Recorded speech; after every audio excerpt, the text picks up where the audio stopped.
Article 370 ಅಂದ್ರೆ ಏನು ಅಂತ ಗೊತ್ತಿಲ್ಲದಂತಹ ಬಿಜೆಪಿ ಜಮ್ಮು ಕಾಶ್ಮೀರದಲ್ಲಿರುವಂತಹ ವಿಶೇಷವಾದಂತಹ ಹಕ್ಕನ್ನು ಕಸಿಯಲ್ಪಟ್ಟಿತ್ತು.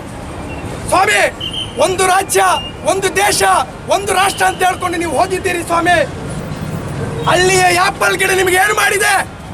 ಅಲ್ಲಿರುವಂತಹ ಆಪಲ್ ಗಿಡವನ್ನ ಇಲ್ಲಿರುವಂತಹ ಯೋಧರು ಕತ್ತರಿಸ್ತಾ ಇದ್ದಾರೆ ಅಂತ ಹೇಳಿದ್ರೆ ನಿಮ್ಮ ಮನಸ್ಸಲ್ಲಿರುವಂತದ್ದು, ನಿಮ್ಮ ಹೃದಯದಲ್ಲಿರುವಂತದ್ದು ನಿಮ್ಮ ಕೋಮು ಭಾವನೆಗಳಾಗಿದೆ. ಇದು ಅಲ್ಲಿರುವಂತಹ ಆಪಲ್ ಗಿಡವನ್ನ ಇಲ್ಲಿರುವಂತಹ ಯೋಧರು ಕತ್ತರಿಸ್ತಾ ಇದ್ದಾರೆ ಅಂತ ಹೇಳಿದ್ರೆ ನಿಮ್ಮ ಮನಸ್ಸಲ್ಲಿರುವಂತದ್ದು, ನಿಮ್ಮ ಹೃದಯದಲ್ಲಿರುವಂತದ್ದು ನಿಮ್ಮ ಕೋಮು ಭಾವನೆಗಳಾಗಿದೆ. ಇದು ಅಲ್ಲಿರುವಂತಹ ಆಪಲ್ ಗಿಡವನ್ನ ಇಲ್ಲಿರುವಂತಹ ಯೋಧರು ಕತ್ತರಿಸ್ತಾ ಇದ್ದಾರೆ ಅಂತ ಹೇಳಿದ್ರೆ ಅಲ್ಲಿರುವಂತಹ ಆಪಲ್ ಗಿಡವನ್ನ ಇಲ್ಲಿರುವಂತಹ ಯೋಧರು ಕತ್ತರಿಸ್ತಾ ಇದ್ದಾರೆ ಅಂತ ಹೇಳಿದ್ರೆ ನಿಮ್ಮ ಮನಸ್ಸಲ್ಲಿರುವಂತದ್ದು, ನಿಮ್ಮ ಹೃದಯದಲ್ಲಿರುವಂತದ್ದು ನಿಮ್ಮ ಕೋಮು ಭಾವನೆಗಳಾಗಿದೆ. ಇದು ಜಮ್ಮು ಕಾಶ್ಮೀರದ ಮಣ್ಣಿನಲ್ಲೇ ಒಬ್ಬೊಬ್ಬ ವ್ಯಕ್ತಿಯನ್ನ ಪರಿಶೋಧನೆ ಮಾಡಿದ್ರೆ, ಅಧಿಕಾರಿಯನ್ನ ಪರಿಶೋಧನೆ ಮಾಡಿದರೆ RSS ಸಂಘ ಪರಿವಾರದ ಶಾಖೆಯಲ್ಲಿ ಕಳಿತಂತ ಒಬ್ಬ RSS ಅನ್ನು ಕಳಿಸಿದ್ದಾರೆ ಅವರು. ಒಂದು ವೇಳೆ ತಮ್ಮ ಶರೀರವು ಈ ದೇಶಕ್ಕೆ ಕೊಡುಗೆಯಾಗಿ ನೀಡುವುದಾದರೆ ಈ ದೇಶದ ಮತ್ತೊಂದು ಸ್ವಾತಂತ್ರ್ಯಕ್ಕಾಗಿ ತನ್ನ ಜೀವನವನ್ನ ಸಮರ್ಪಣೆ ಮಾಡಿ ಈ ದೇಶದ ಒಂದು ಸ್ವಾತಂತ್ರ್ಯವನ್ನ ತರಬೇಕಾಗಿದೆ ಸಹೋದರ ಬಂಧುಗಳೇ.